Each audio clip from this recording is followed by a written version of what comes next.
Hello everyone, welcome back to this channel. My name is Sam and this channel is about film and my love of cinema and my journey into filmmaking. So welcome to the channel, and anything to do with film or anything to do with the filmmaking process, let's talk.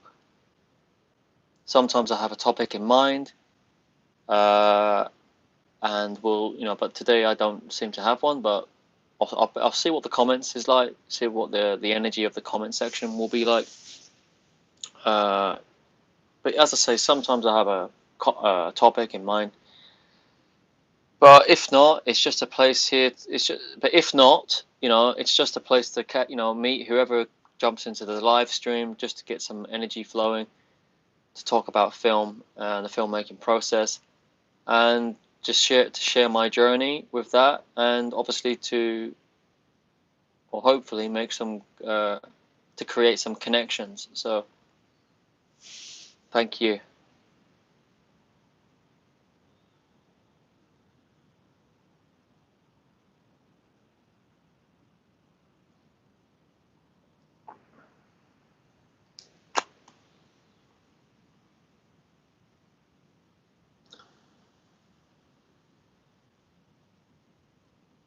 It is a bit slow on here sometimes with the channel, so anyone who's watching this after it's been uploaded, just skip through or scroll through the video until you find some activity happening, because I have no idea when that will be on here. It will happen when it happens.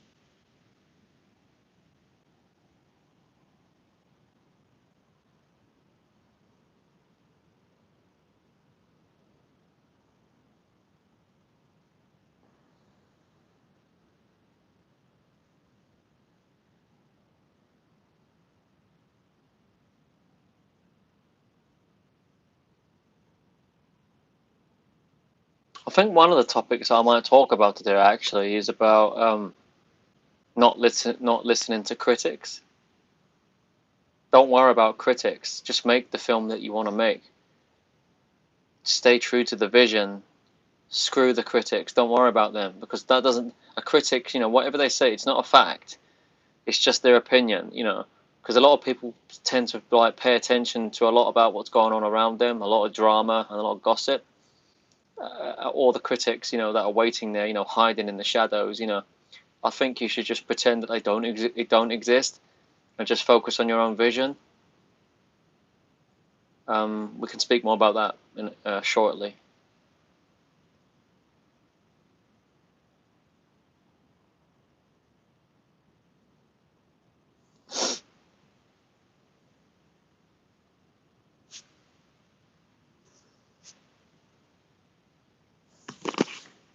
I've got a really weird hair on my eyebrow. My eyelash. No, my eyebrow. Hold on.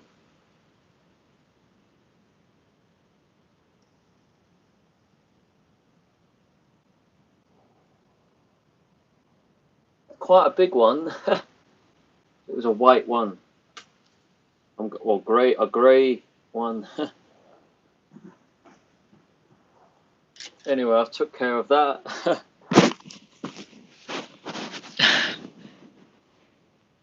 You didn't need to see that. Anyway.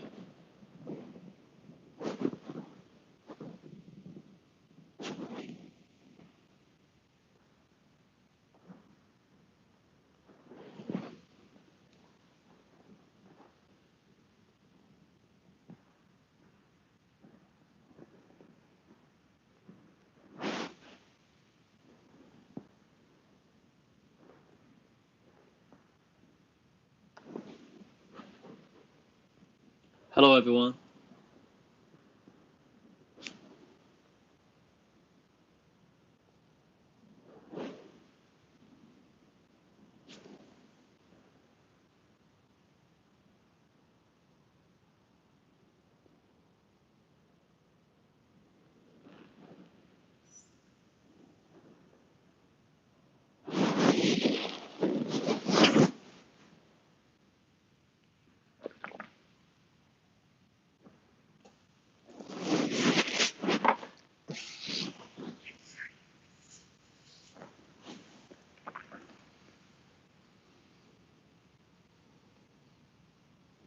Hello, whoever's watching me.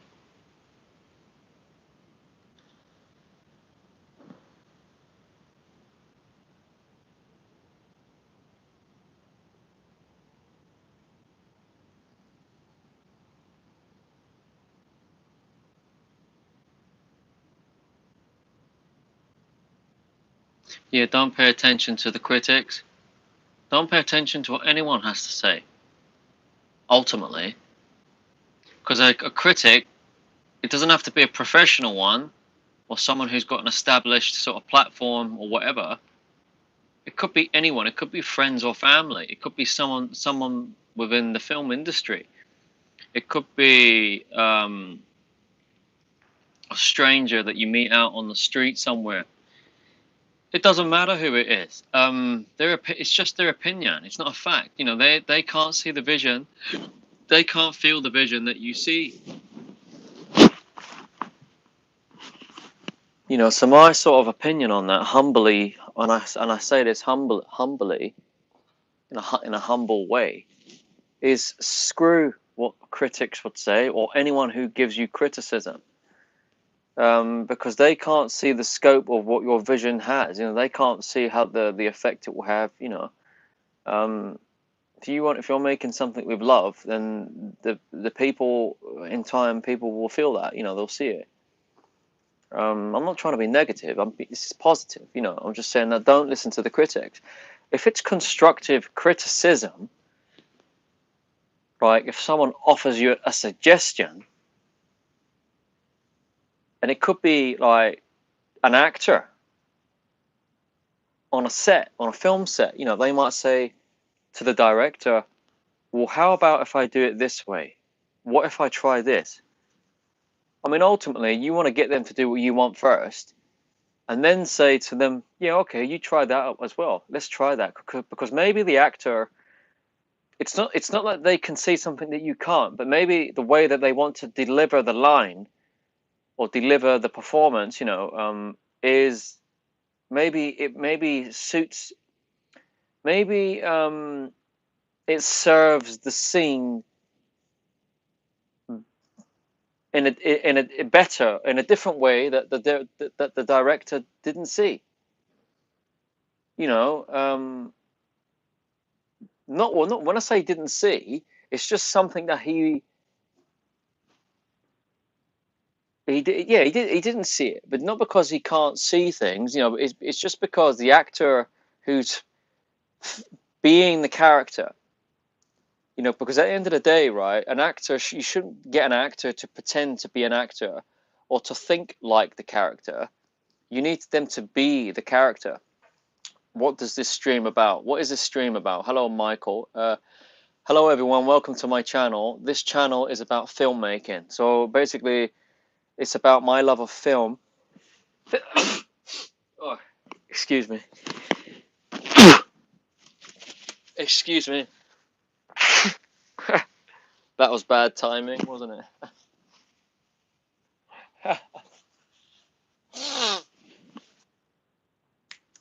All right, action. Let's go. I feel like I want to sneeze again.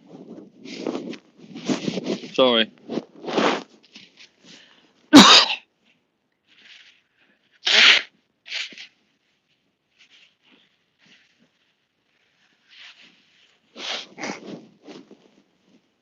My channel is about filmmaking, my love of film and cinema, and my journey into filmmaking. So on this channel, I speak about all things that are filmmaking related to the filmmaking process, and I'm here to make connections with people. Hopefully, you know. Question for home movies on a camcorder. Do I need any special laptop, or will most modern laptops cope with it?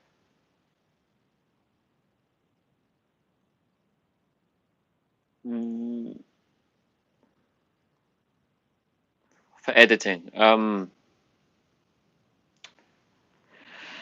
I mean, I'm not the best into technology right now. I'm not the best into editing myself. I mean, I have done a little bit of editing. All I know is that you want to try and have a computer or a laptop that's got the best sort of processor and memory available. So the best GPU or CPU and RAM, like memory. The more the better. Basically, that's all I can provide to you right now. I'm not an expert on camcorders or on things like that. I'm just that's all I can say to that one. And then so the smoother the editing will be. Um,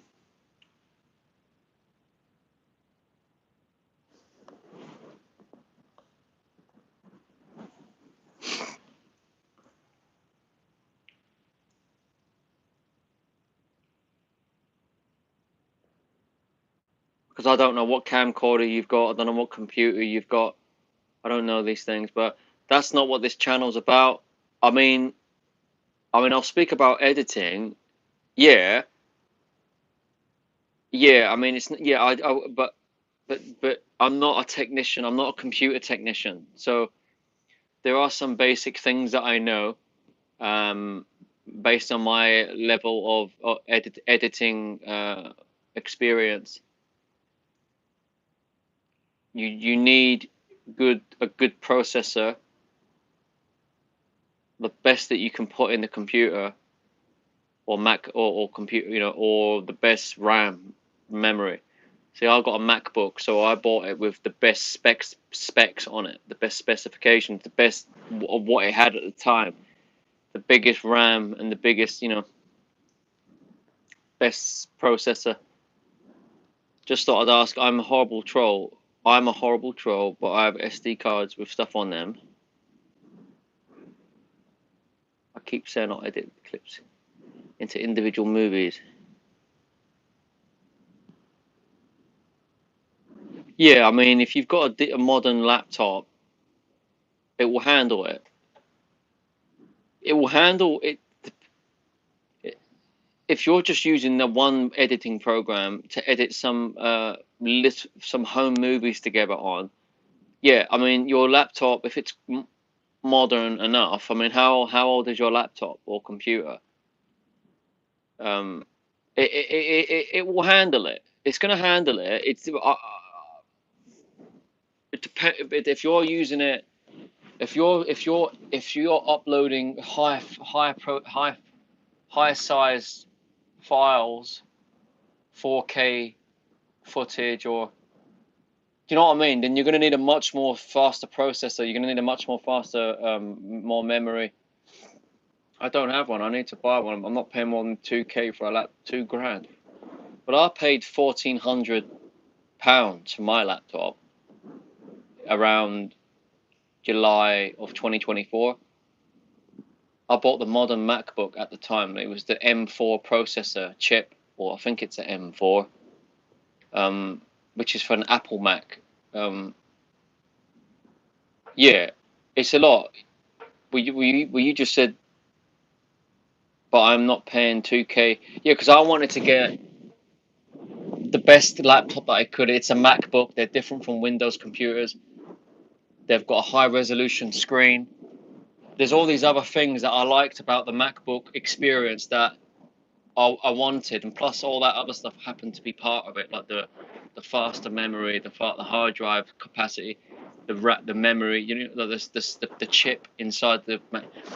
Because I asked the guy, I said I want to do editing on there. I want to do as much. Basically, I wanted to buy the best laptop that I could buy at the time, so it future proofs myself for the next 10 years or something.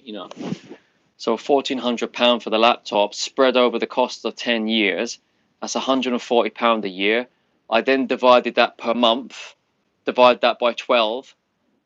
You know, I'm paying like just over £10 a month. For like a fucking high end MacBook.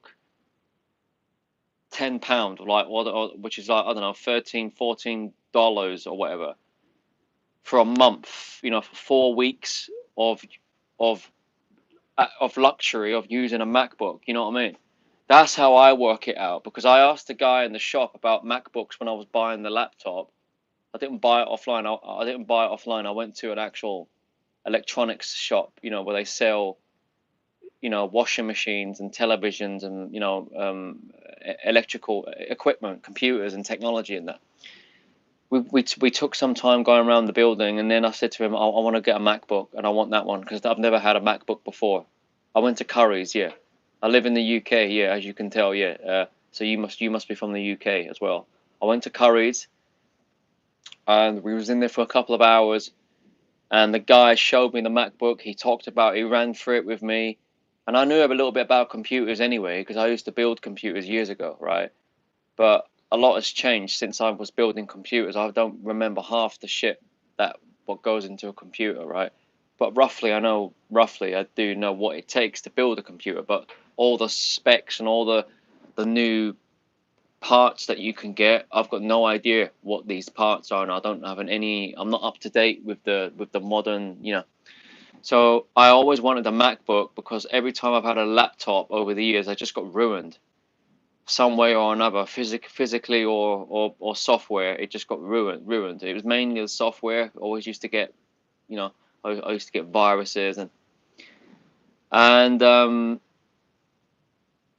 I wanted a MacBook. I've never had one. I've always wanted one. So I thought, let's try getting a Mac now. I got one, and the rest is history. It's solid. It's reliable. You don't get any viruses. They're fast. They're smooth.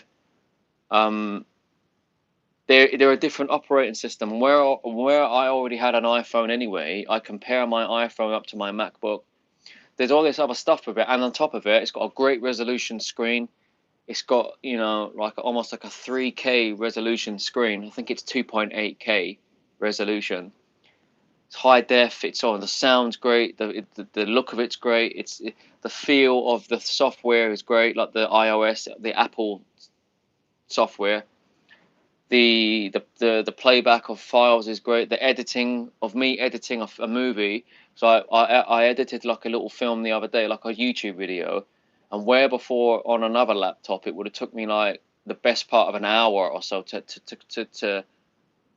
to export the video, like to hit create, and then it makes the video for me. It would have took like a long time. This did it in like 3 minutes, and this was all 4K. This was a 4K video that I took. I filmed it off a 4K camera, uploaded that to my MacBook, used it in this software, this editing software, and it just processed it like a knife going through butter. It just was smooth, So anyway, I won't talk anymore about my laptop and things like that. I mean, because a guy mentioned here an editing question, so my advice is that if you're going to buy a Mac, if you're going to buy a computer, better buy the best one that you can at the time, so it lasts you years and get your money's worth out of it. You don't want to be buying these £200, £300 like shit laptops. You want to buy something a bit more decent, a bit more that's got a bit more spec on it, specifications. When I say spec, I mean good guts that are of the time, of the day, that are state of the art. You want to buy something which you're going to get your money's worth for. I recommend the MacBook. You can pay off for it in Currys as well. You don't need to pay off. You haven't got to buy it right there and then. You can pay for it on finance, like what I did. I paid it off £200 a month or whatever. I just paid it off. Do you find those geezers trying to sell you washing machines? All you want is a toaster. No. Currys are actually good where I go. The staff are good in there. I've bought many things out there, but I had them talk to me about my camera, or two cameras that I bought, my MacBook, like an aircon unit, air conditioning unit. That they spoke to me about these things in depth before I bought the item, and they threw in some freebies. So they threw in a free case for my MacBook. I got a discount off of my camera. They threw in they gave me like some money off of that. They gave me like a little thing. Just as. and it's the service that I got, because I don't want to be buying something online, not knowing nothing about it. So I like to do things the old-fashioned way and go inside the store and let them tell me about the product. And the guy who served me, who sold me my MacBook, um, was a great guy. He was a great man. I'm telling you, he was good, because he's got a MacBook. And I asked him a question. I said, "How long do these MacBooks last for?" He went, "These will last you years if you look after them." He said, "They're almost indestructible." He went, "I've had my MacBook now over 10 years. It's still running great." So that's it. Well, brother, I hope you do what you set out to do. I wish you the greatest of luck on your journey through this life. All the best. No problem, Diggsy. Okay, man. Hello, John. 4 likes, 5 people here. I must be doing something right. So just to remind people about what this channel is about, well, first off, I just want to say very politely that I am the sexiest man on YouTube.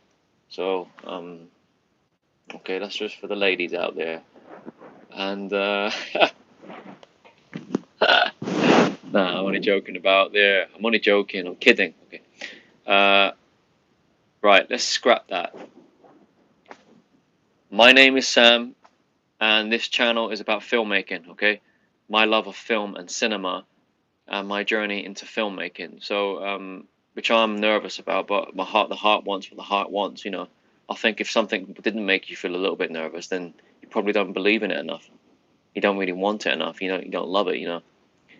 If you don't feel sort of like, when I say fear, if you don't feel a bit nervous about something that excites you, then you don't really want it that much.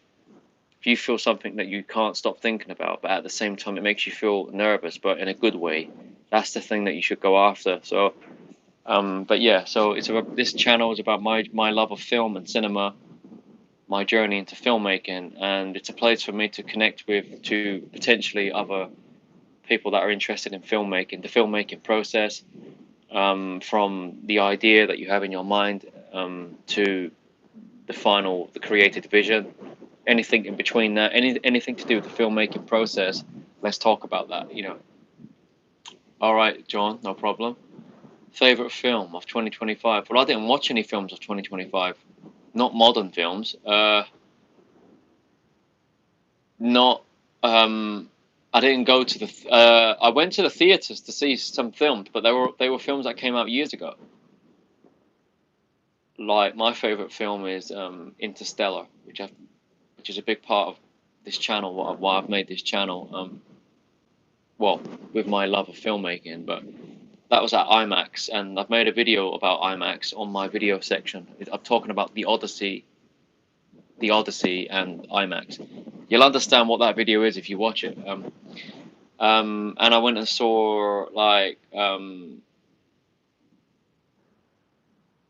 did I go and see 2001: A Space Odyssey this year? Or last year? I'm trying to think if I went to see that.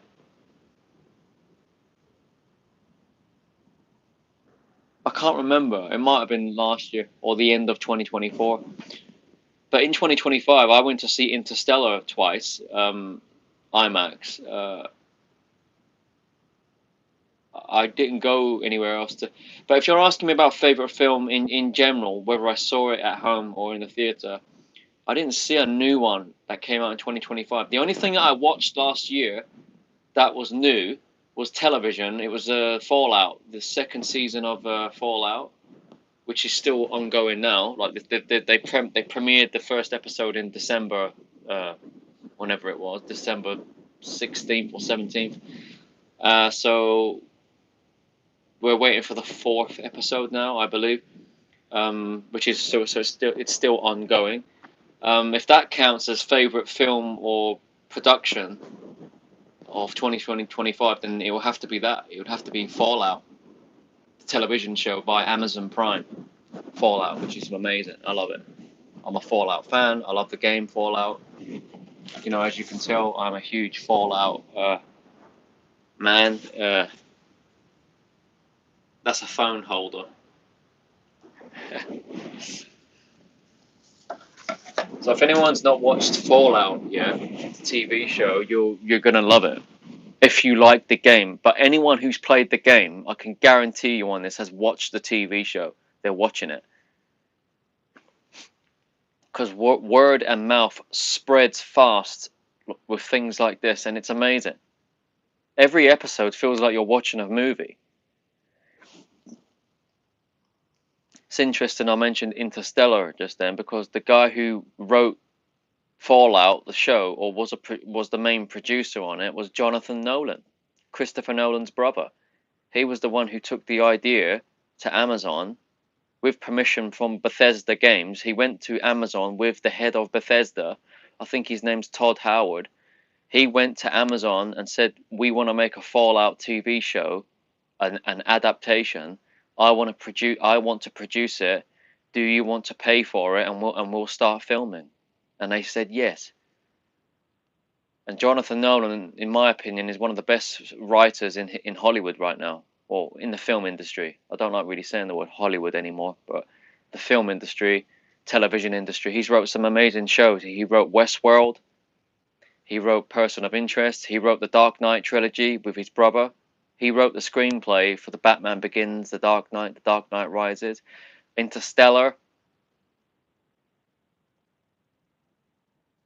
Fallout. As I said, well, the first part of Fallout, he's still a producer on the show, but there are other people that they've brought in to write episodes and that. But the first few episodes of the show, of season 1, I think it's episodes 1, 2, and 3. He didn't only just write it, he directed it as well. He's a great director, just like his brother. His brother, is Christopher Nolan.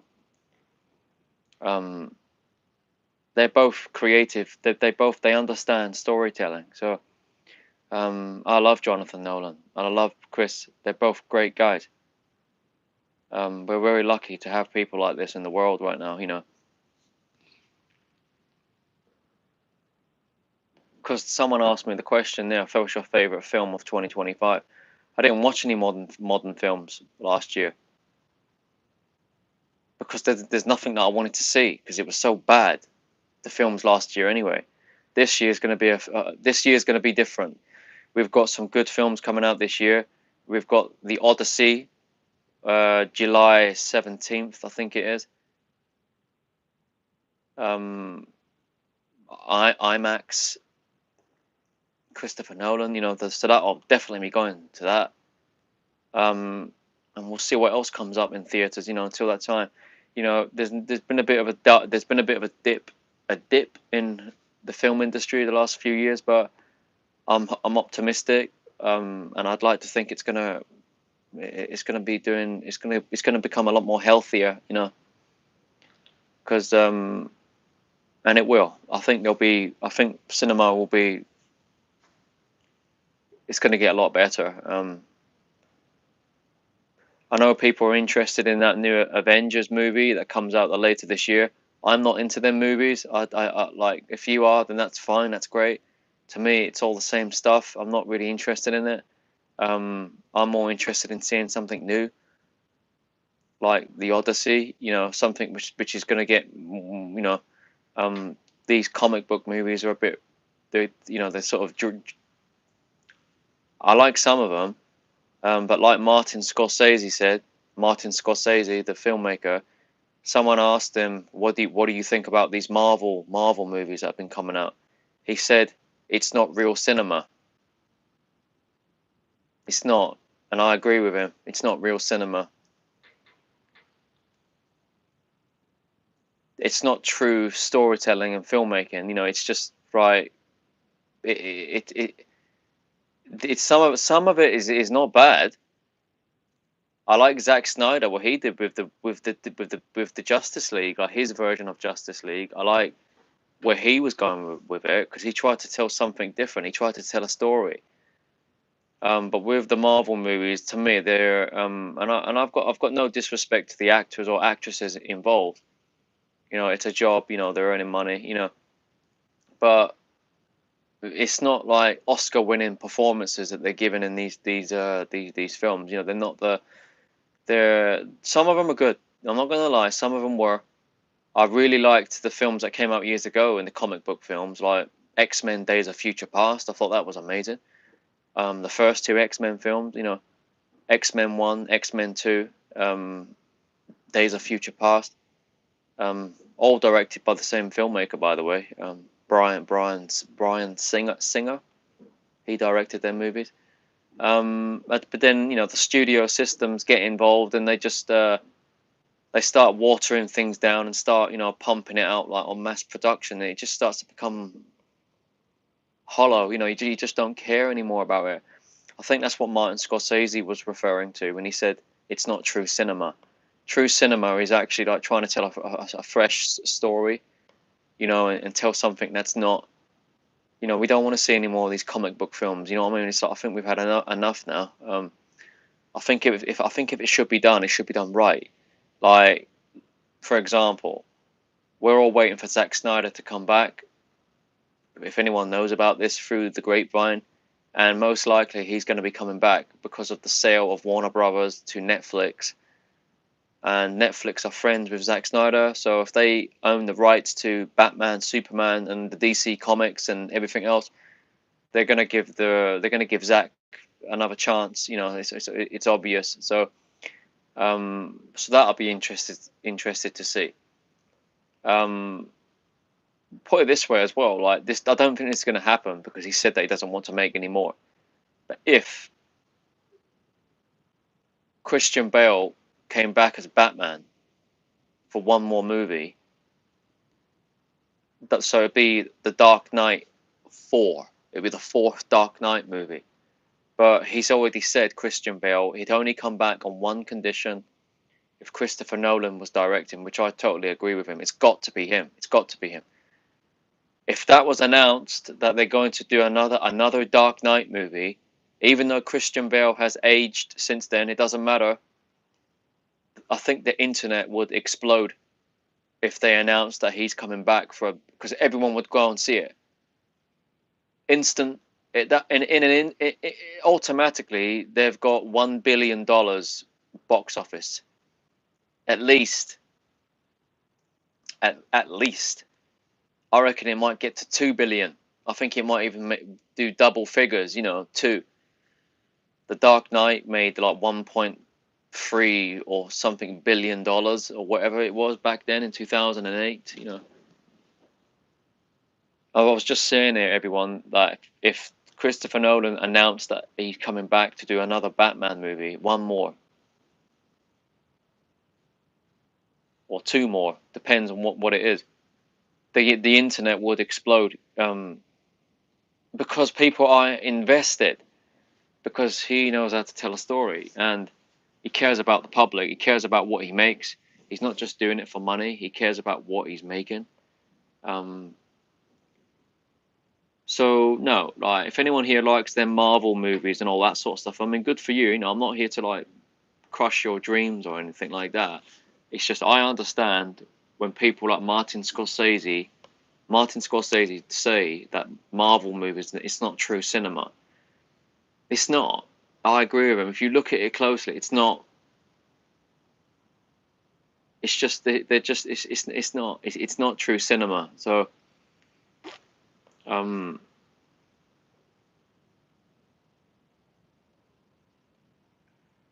what they do is true cinema, you know, like what all the other filmmakers are trying to do, you know, like James Cameron and Spielberg and, you know, Nolan and Denis Villeneuve, and, you know, like have I pronounced his name right? Denis Villeneuve, the guy who directed the Dune movies, the French Canadian filmmaker. I can't pronounce his name properly. So, sorry. But yeah, all these people, that what they're making, like they're making cinema. They're making things that are actually like for, you know. Um,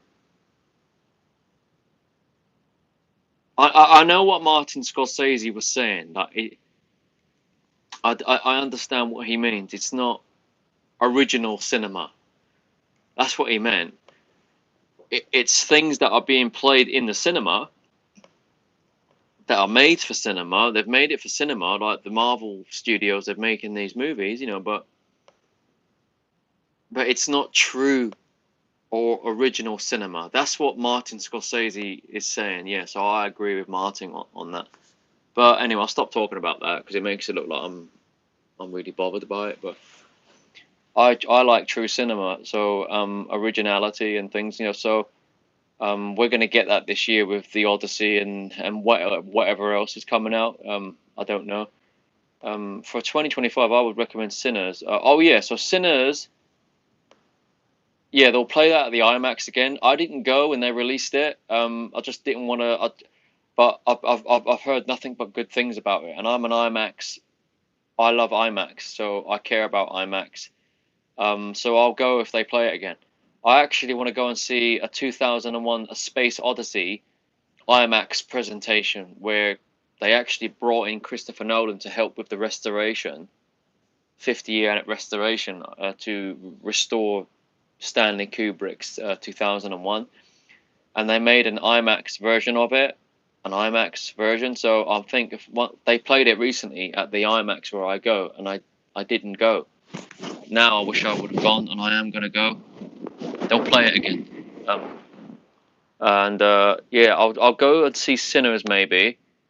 Um, Nuremberg, but you're right. It was a bad year. Of course, it was a bad year. It was terrible. This year is going to be good. So very good. I'll go and see Sinners. Yeah, I've heard of that Nuremberg. I think I saw the trailer for that with the attacks in Nuremberg, or was that Munich? Am I thinking about the same film that you're talking about? Maybe or maybe not. I don't know, but I know what Sinners is. Yeah, I know what Sinners is. Yeah.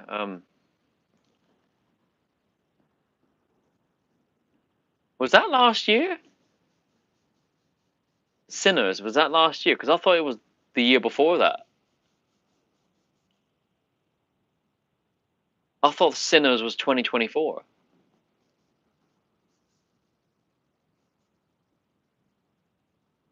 Let me check that. Let me double check that on my computer. Oh, my arm's gone numb. Oh.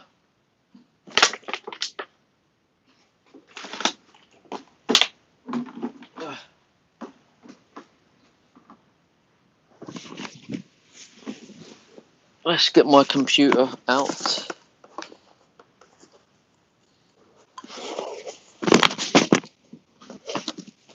When did it come out in 2025 then? Um, it must have been earlier in the year because I can't remember when it came out.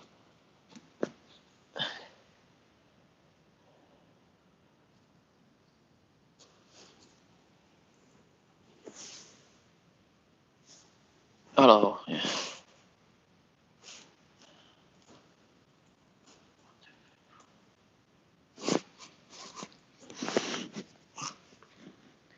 Sinners.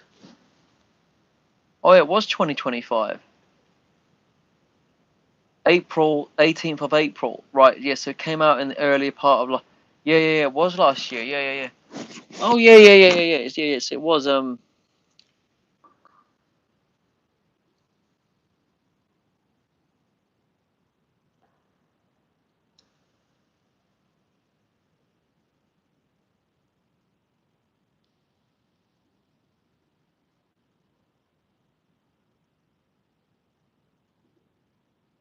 cool. Let me just bring let me just bring my live stream onto my computer for a moment. I want to see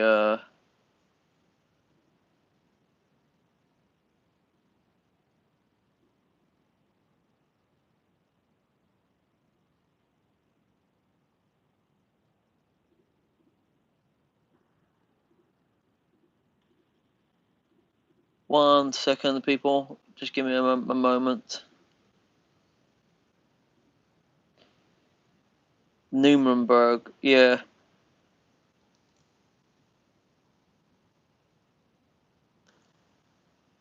Yeah.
Hi, it's two people watching me. Sorry, I was just messaging someone. I'm really sorry. Um, yeah, Sinners. Yeah, they'll play. I'm gonna go to the IMAX and watch that. I heard that Sinners was loosely based on a movie, another movie. Like, um, there was a film from the 70s. That I think it's based on, or it's pulled inspiration from.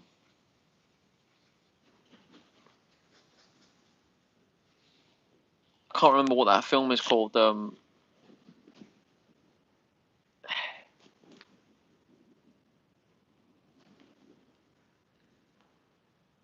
can't remember what the film it was, but there's a film that I think Sinners was based on.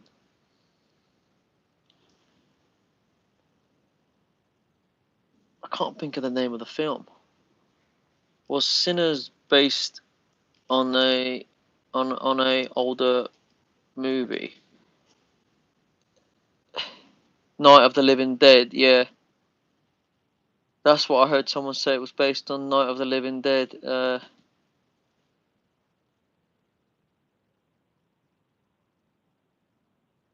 says zombie horror film, yeah.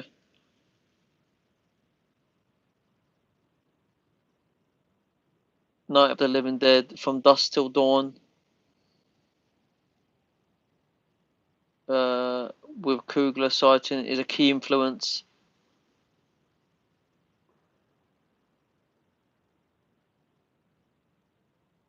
Was directly inspired by From Dusk Till Dawn.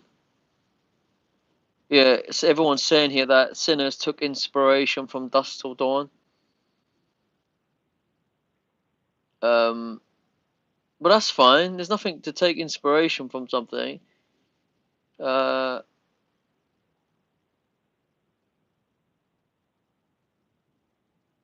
for While Dusk Till Dawn is more modern, crime thriller about bank robbers.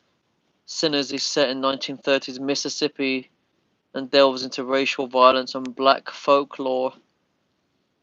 Well, see, everyone's saying here, did Sinners, yeah, there's no harm in taking inspiration from something, but yeah. Well, anyway, I'll go and check that out. I'll go and check out. I will go and have a look at it. Mate, I'll go and check it out if I can. I'll go, but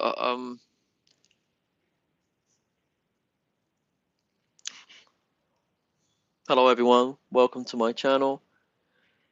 Just to remind everyone what this channel is about. It's about filmmaking and my love of film and cinema. My journey into filmmaking. So I think one of the things I was saying earlier on, at the beginning of this live stream was about not listening to critics. You need to just pretend that they don't exist. Just don't even think, don't even have them in mind. Don't let their opinion like cloud your, like interfere with the energy of what you want to make. You have to ignore them. I'm just saying that to people that are listening to this now or later. Um, don't give a shite about what people say about your movie, about what you want to make. You need to work with the people that want to work with you in harmony with you. That collaborating. They're the ones that care about what you're doing. And that's all you need to know. And then you're putting out into the world for people to enjoy with it and feel inspired. They're the ones that you want to hear from. People that are just criticizing it just for the sake of criticizing something.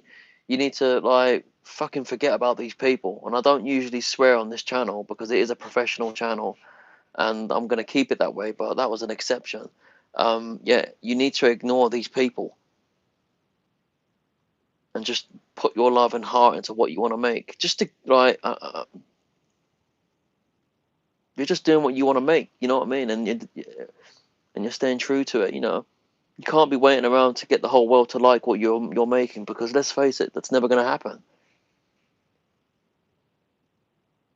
So I'm just sort of saying it more from a passionate point of view, speaking my truth.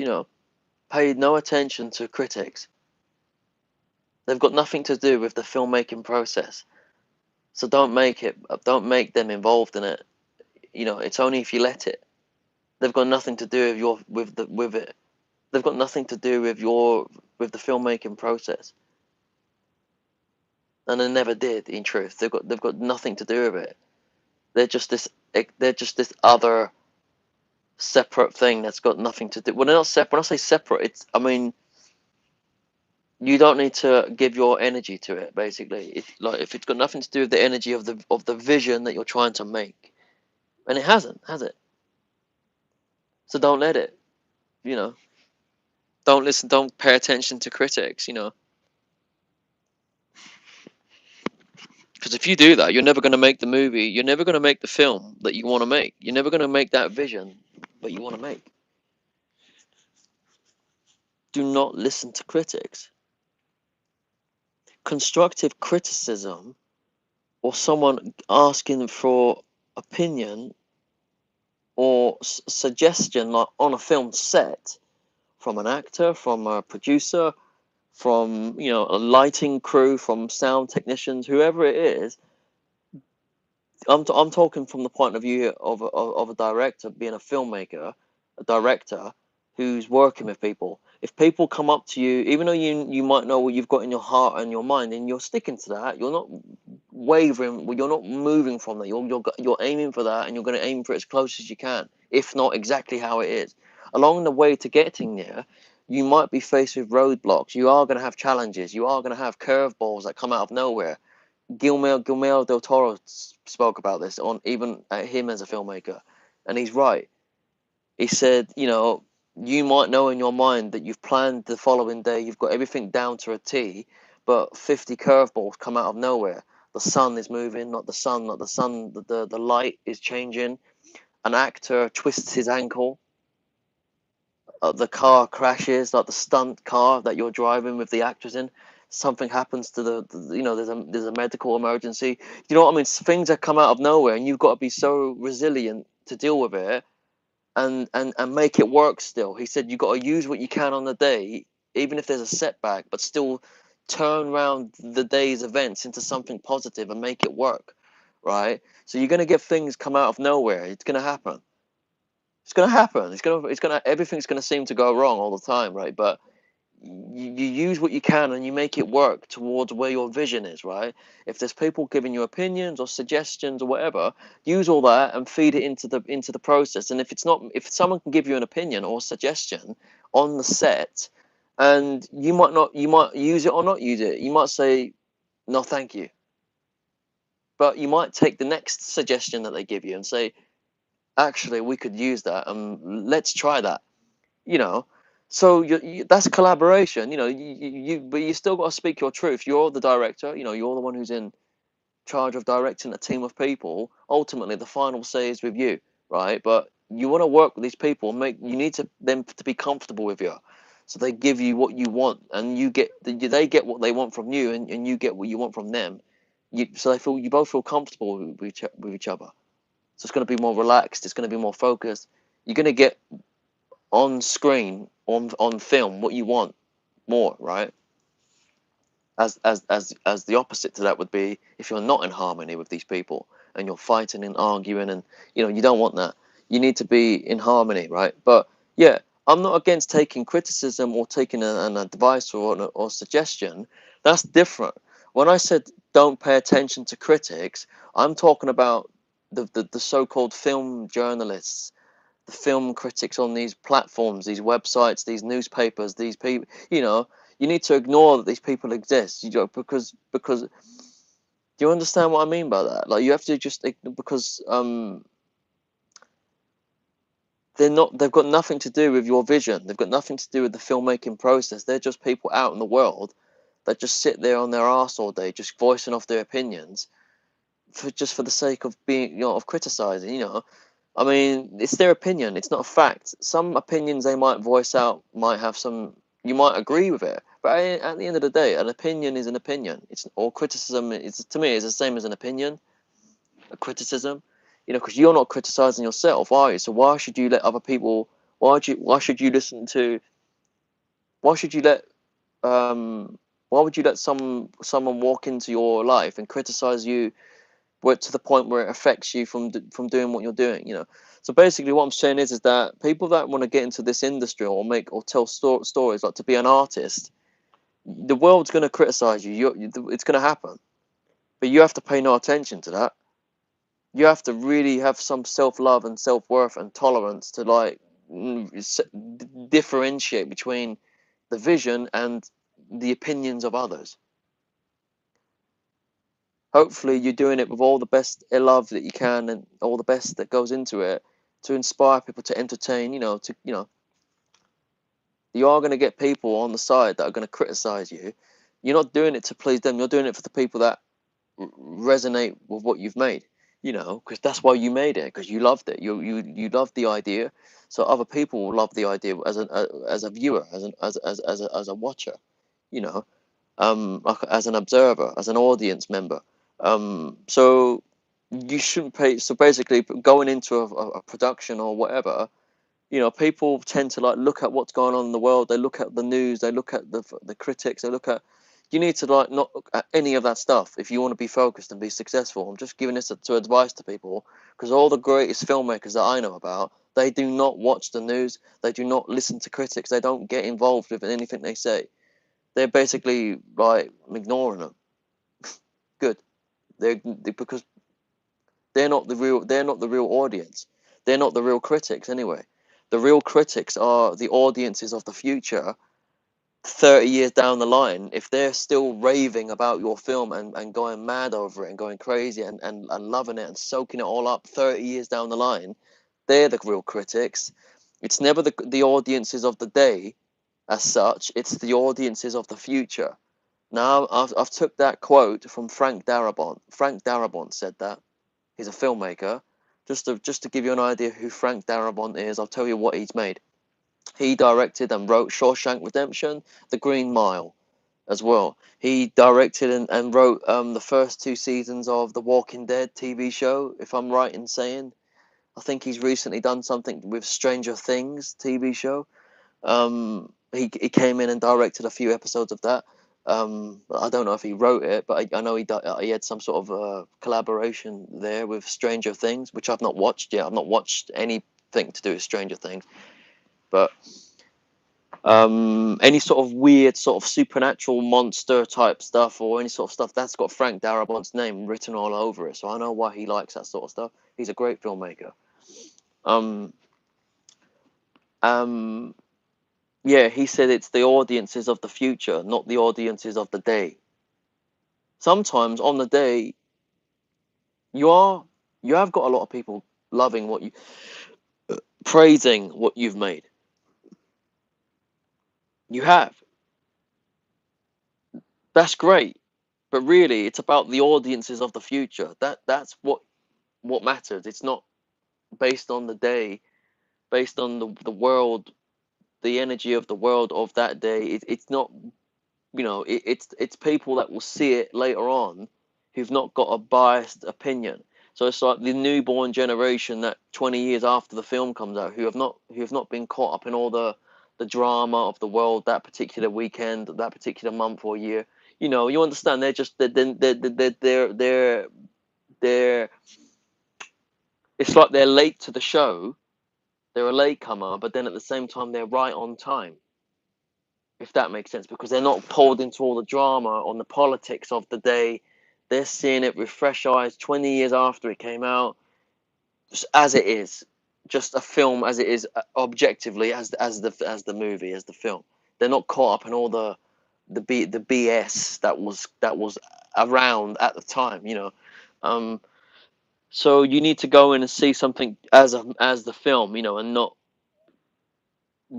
if you're an audience member, you need to just block everything else out, to see it the way the director saw it, because basically film critics today, they don't think like that, what I just said. They're too busy trying to compare it to the news stories of the month, the politics of the day, the you got, like, who cares, you know what I mean? Like, you should just see the creation or the film as it is from how the director wanted you to see it, not comparing it to the political stuff to do with Donald Trump or whatever and all this. Like, that's all political. That's all drama. That's all. Like, do you understand? That's like basically it's like a distraction from seeing the movie, like from seeing the film or whatever, you know. So you basically, a lot of film critics who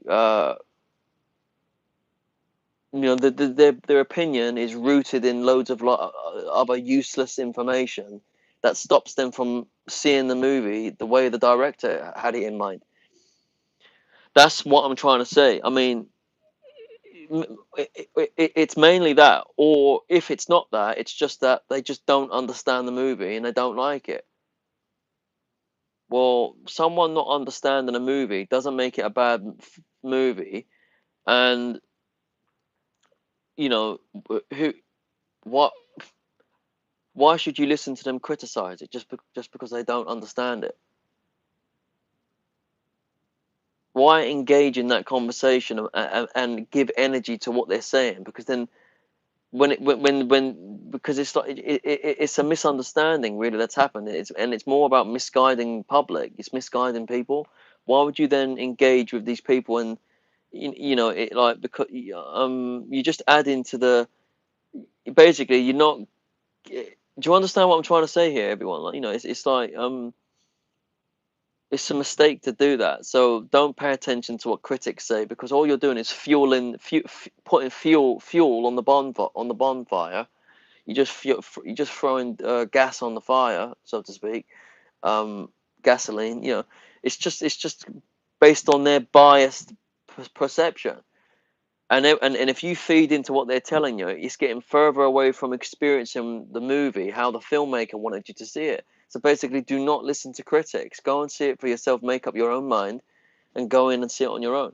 You know, and anyone here who's a filmmaker who wants to get into the filmmaking process, I think this is obvious now by the end by hearing all what I've just said. Stay the hell out of listening to what critics say about any. It could be about yourself, depending on how far you've made it in the industry. Don't pay attention to critics because it's just their opinion. It shouldn't stop you from staying true to your vision. You know, because that's what makes you so different. You need to stay true to your vision because that's what makes you stand apart from other filmmakers. You know, don't bow down to the criticisms of the media or of the critics. So you do what they say. You're not staying true to your own value. Then you're not making something that you want to make. You're catering to what they're telling you to do to please them when you shouldn't be. So it doesn't affect your career going forward or whatever. Well, if it does affect your career going forward, that's a chance you've got to be prepared to take. Because you playing it safe and doing what they're telling you to do, make the film that they're telling you that you should make, it might end up being a huge pile of dog diarrhea at the end of it, and then who's to say after that, after you've done that, that your career is safe? The only way you're guaranteed true security in life is if you've got inner security, is if you believe in yourself and believe where you're standing. Don't listen to other people. Don't listen to critics. All right, I'm not going to say any more about this because I think I've said enough. I've proved my point here. Go out and make the thing that you want to make, and say,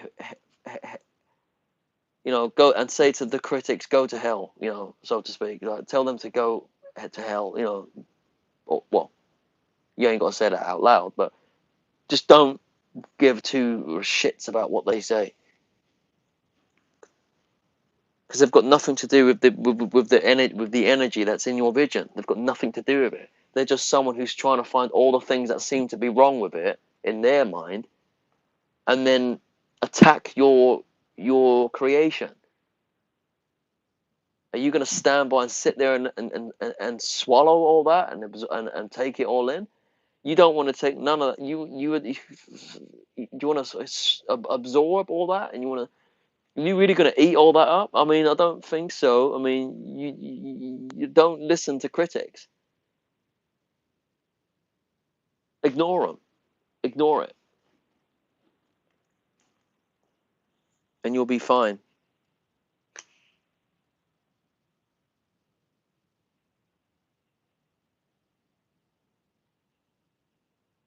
Thanks everyone for subscribing and liking the live stream and listening to me right now. I really appreciate it.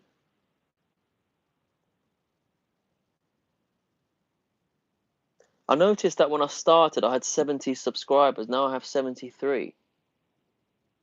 So 3 people have subbed to me. Interesting. Okay, that's cool.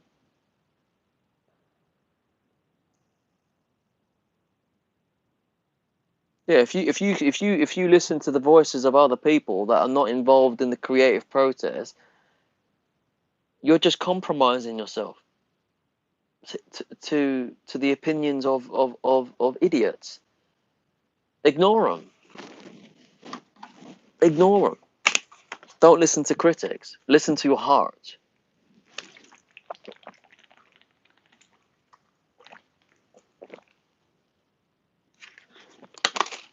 Listen, everyone, I'm going to be right back. I need to pop outside and I'll be a couple of minutes. Or well, maybe not. Well, not yet, but soon I'm going to pop outside to go to the bathroom to use a toilet. I'll come straight back. But this channel is about film, my love of cinema, and my journey into filmmaking. So anything to do with the filmmaking process, anything to do with it, is here. We can talk about these things on here. So that's that. Um, yeah, yeah, yeah. So.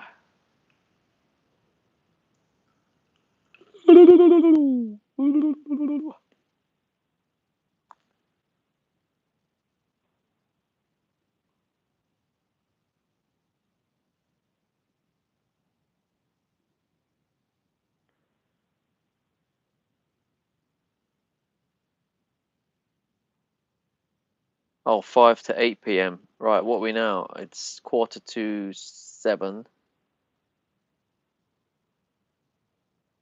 I'm just looking at something else, people.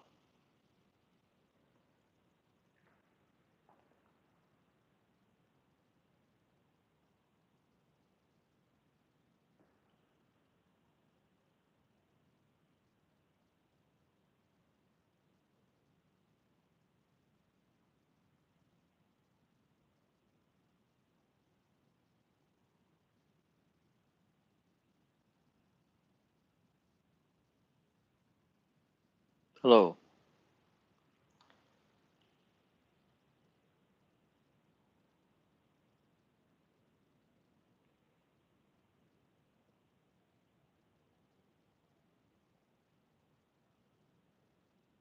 What am I looking at here?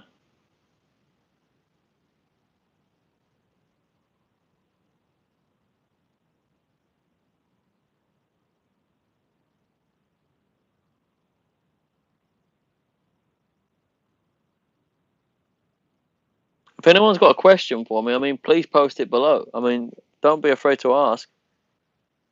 Put a comment in. If it's about filmmaking, put a comment below.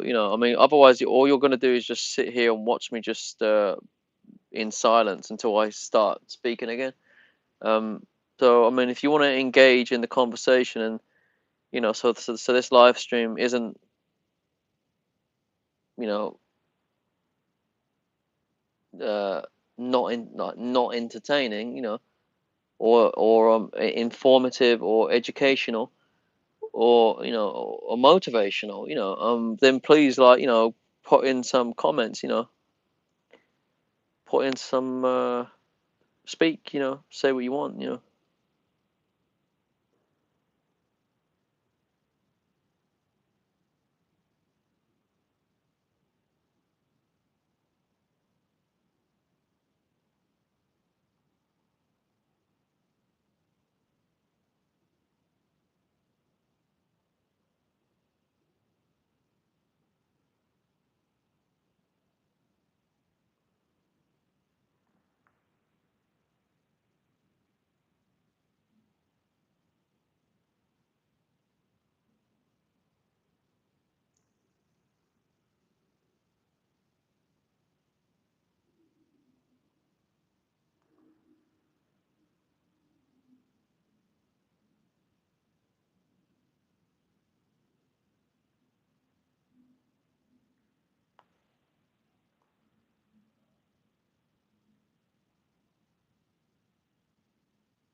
Hello.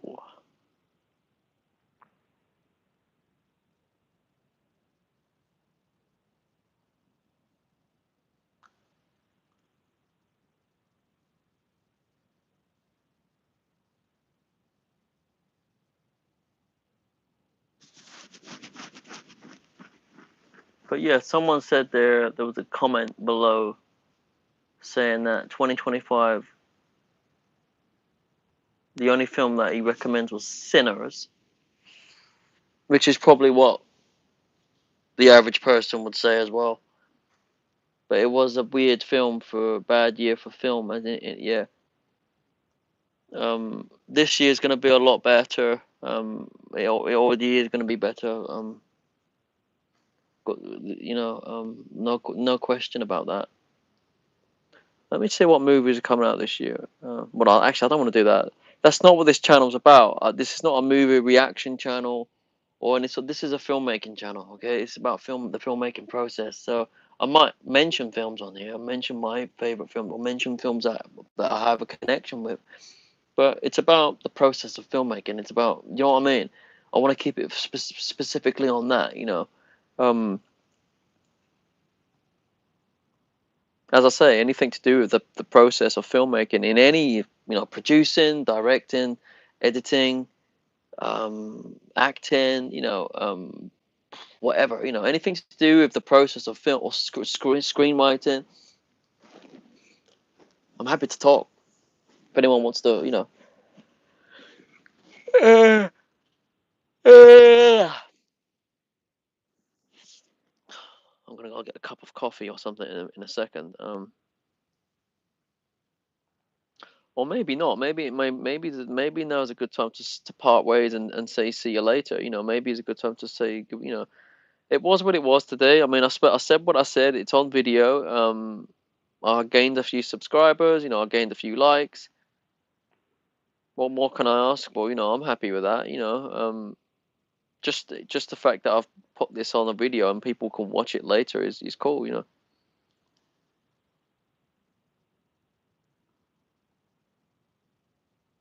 I think the main message of this video is to stay true to your heart and don't listen to what anyone else has got to say to you. That is in contradiction to what you feel. Don't listen to anyone who says otherwise. Listen to your heart and don't pay no attention to people that would say otherwise to what you're feeling. Why? Why? You know what I mean? Think about why. Why compromise and listen to what other people are going to say? Let them make their own films. Let them make their own movies. You know what I mean? Let them do what they want. Who are they to tell you what you should do with your film or what you shouldn't do? Who are they? It's not their movie. It's not their creation. You know what I mean? Like, think about why. Why would you? I mean, they can say what they want to say, but it's up to you if you're going to accept it or reject it. You just reject it. But I wouldn't even go out to. That assumes that you've gone out of your way to even listen to these people. Don't even listen to them. Just pretend they don't exist. The real people, the real supporters, the people that are in harmony with what you've made, they'll come to you. They'll find you. They'll know who you are. They'll meet you. You'll cross paths with them. They're the people that you're doing this for, not for the critics or the people that are called critics. Okay, they don't exist. They just don't compromise. Don't listen to them. Listen to your heart.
Hello.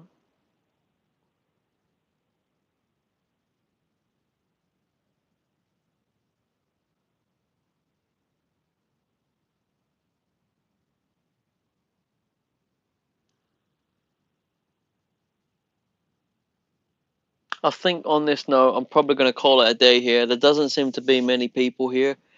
Um, the message is still recorded, though. I've still said what I wanted to say. So that's what matters. I would have loved to have been in a live stream with people that wanna that had an interest in filmmaking. But that day will come whenever it does. But it wasn't today. But um, anyway, thanks for being here for the people that were. And I think on that note, I'm probably gonna call it a day. So yeah, I mean, the message of this live stream was essentially, don't listen to critics, listen to your heart. So, because otherwise you're not being true to yourself. You're never gonna get everyone to like what you do anyway. But